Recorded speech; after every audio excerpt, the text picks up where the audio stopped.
भोले भंडारी संकटों से उबारते हैं, मुश्किल घड़ी में राह दिखाते हैं।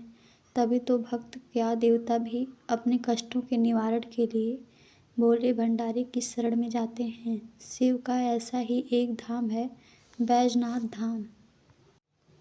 शिव का ऐसा ही एक धाम है बैजनाथ धाम। कांगड़ा के बैजनाथ धाम में महादेव के सबसे बड़े भक्त ने अपनी भक्ति की परीक्षा दी थी। अपने 10 सिरों की बलि देकर रावण ने लिख दी भक्ति और आस्था की नई कहानी। लेकिन रावण से एक भूल हो गई थी। हिमालय की खूबसूरत और हरी भरी वादियों में धौलाधार पर्वत श्रृंखलाओं के बीच बसा प्राचीन शिव मंदिर महादेव के सबसे बड़े भक्त की भक्ति की कहानी सुनाता है। यहीं पर स्थापित है वो शिवलिंग जो देखने में तो किसी भी आम शिवलिंग की तरह है, लेकिन इसका स्पर्श भक्तों को एक अनूठा एहसास देता है।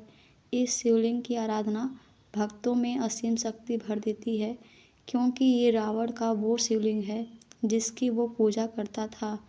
किंवदंतियों की माने तो रावण इसी शिवलिंग को अपने साथ लंका ले जाना चाहता था। हिमालय के कांगड़ा से 54 किलोमीटर और धर्मशाला से 56 किलोमीटर की दूरी पर बिनवा नदी के किनारे बसा है बैजनाथ धाम, जो अपने चारों ओर मौजूद प्राकृतिक सुंदरता की वजह से एक विशिष्ट स्थान रखता है। कहते हैं 12वीं शताब्दी में मणियुक और आहुक नामक 2 व्यापारी इस मंदिर का निर्माण करवाए थे। उसके बाद राजा संसार चंद में इस मंदिर का जीर्णोद्धार करवाया। पौराणिक मान्यता के अनुसार त्रेता युग में रावण ने शिवजी की तपस्या की थी। कठोर तप के बाद भी जब महादेव प्रसन्न नहीं हुए तो अंत में रावण ने एक एक कर अपने सिर काटकर हवन कुंड में आहुति देकर भगवान शिव को अर्पित करना शुरू कर दिया। 10वां और अंतिम सिर कट जाने से पहले शिवजी ने प्रकट होकर रावण का हाथ पकड़ लिया और एक वैद्य की तरह ही रावण के सभी सिरों का पुनः स्थापित कर दिया।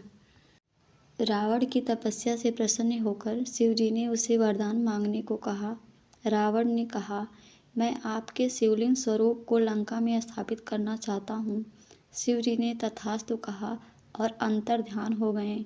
अंतर्ध्यान होने से पहले शिवजी ने अपने शिवलिंग स्वरूप 2 चिन्ह रावण को देने से पहले कहा था कि इसे जमीन पर मत रखना। जब रावण लंका को चला तो रास्ते में गोकर्ण क्षेत्र में पहुंचा तो रावण को लघु शंका लगी। उसने वैजू नाम के ग्वाले को सब बात समझाकर शिवलिंग पकड़ा दिया और शंका निवारण के लिए चला गया।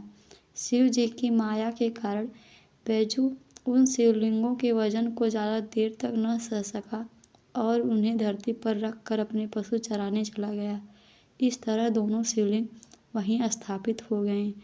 जिस मंजूषा में रावण ने दोनों शिवलिंग रखे थे, उस मंजूषा के सामने जो शिवलिंग था वह चंद्रभाल के नाम से प्रसिद्ध हुआ और जो पीठ की ओर था वह बैजनाथ के नाम से माना गया। रावण की इस तपस्थली में शिव के प्रति उसकी भक्ति के सम्मान स्वरूप आज भी दशहरा के महापर्व पर रावण दहन की प्रथा नहीं है, बल्कि यहाँ भगवान के साथ उनका परम भक्त पूजा जाता है। नागरा शैली में बना बैजनाथ मंदिर शिल्पकारी का उत्कृष्ट नमूना है। मंदिर में प्रवेश के 4 द्वार धर्म, अर्थ, कर्म व मोक्ष को दर्शाते हैं और कहते हैं जो भी श्रद्धालु धर्म के रास्ते मंदिर में प्रवेश कर अर्थ और कर्म द्वार को पार करता है वो निश्चित ही मोक्ष को प्राप्त करता है। बैजनाथ मंदिर परिसर में मुख्य मंदिर के अलावा कई और भी छोटे छोटे मंदिर हैं, जिसमें भगवान गणेश, माँ दुर्गा, राधा कृष्ण व भैरव बाबा की प्रतिमाएं विराजमान हैं। कहते हैं कि बैजनाथ धाम में भगवान शिव की पूजा तब तक पूरी नहीं होती जब तक भक्त राधा कृष्ण मंदिर में अपना शीश न झुका लें। माघ कृष्ण चतुर्थी को यहाँ विशाल मेला लगता है, जिसे तारा रात्रि के नाम से जाना जाता है।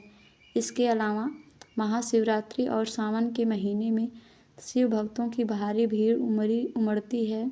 देश के कोने कोने से शिव भक्तों के साथ विदेशी पर्यटक भी यहाँ आते हैं और मंदिर की सुंदरता को देखकर भाव विभोर हो जाते हैं।